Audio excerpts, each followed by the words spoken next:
Hello, welcome back to my next video. So in this particular video, we will be discussing about the BioPython. So we are going to use one example with respect to coronavirus.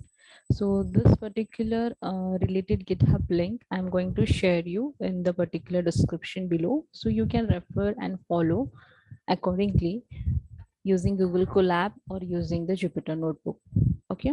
So what actually has been done in this particular BioPython tutorial with respect to coronavirus. So this tutorial should show you and identify the DNA and RNA, which is happens to derive from the coronavirus genome. Okay, so that actually is been fetched with respect to certain commands which are available over here. So you can first you have to install BioPython. Okay, so you can, if you're referring Jupyter Notebook, so you can just use a simple command, that is pip install BioPython, or else if you're trying in Google Colab, there is this extra commands which has been added. So you can refer this and you can just run. Once you run, so it will just start collecting the particular BioPython and it will just install in your particular system. Okay, so here it has been mentioned that the requirement is already been satisfied with respect to BioPython. What is the next command it is about? It's nothing but we are just fetching the particular file from directly, or the particular sequence directly from the URL. That's why we have to use this particular command, url lib.request and import URL retrieve. So this will be the command, that is import bio. It's nothing but BioPython. So from bio import sequence IQ and then search IO and also entrance. So we are going to search this, and then the next command is from bio.sequence import sequence. Okay, then we are going to also going to see the GC content. That's why we have to just call the particular package which name as the bio.sequence utilities and then import GC. Then the next command is for the import bioblast. Once the sequence is retrieved, the GC content has been count. Okay, so here you can see that how smartly it will show you different information with respect to every command. So then we are also going to perform the blast. So it will be fetched from ncbi www. Okay, then the next command is given from bio.data import codon table. We are also going to see what is the codon table for the same. So that is the command over here. The next thing which has been mentioned, that is print the version of Python and print the version of BioPython. This you can skip and you can just run accordingly.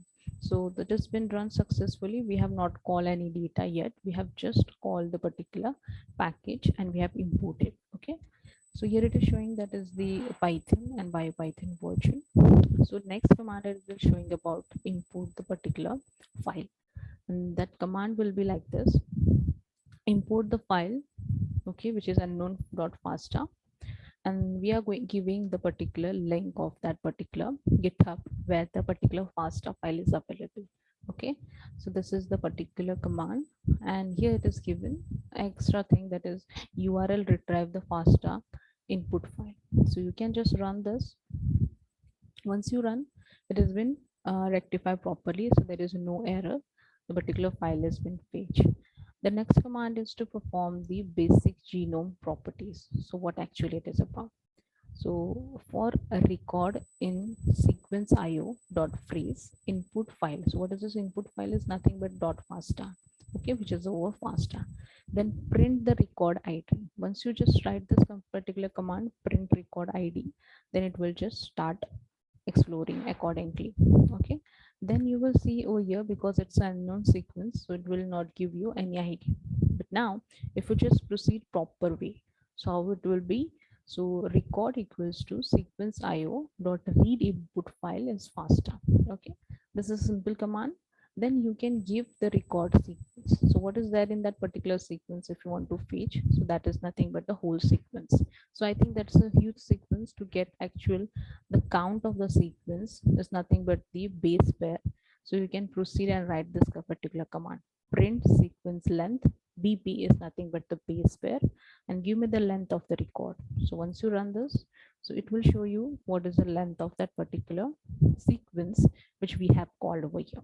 Okay, And here you will see that the length of the sequence is approximately 30 kb, and the sequence represent the individual organisms that is very small, far too small of the typical eukaryotics to face the shot of many microbes, which has been given over here. Okay, so the next thing what it has been over here, that is this is a sequence. Okay, we have page. Now we are interested to get to know the GC content. Again, the command is very simple: print GC percentage. Okay, and if you just run this, if you it will give you what is the particular percentage of that particular GC content. Okay, how many GNC contents are there in that particular sequence. So here you will get the GC content is 0.3 of the liquid sequence, with 80 rich within the normal range. So next in the video, okay, we are again going to explore and see how to compare with other genome sequence. Okay, so stay tuned. I hope you understood this. I'm going to share this particular link so you can explore from your end. Okay, so in next video we are going to see some more couple of examples using BioPython.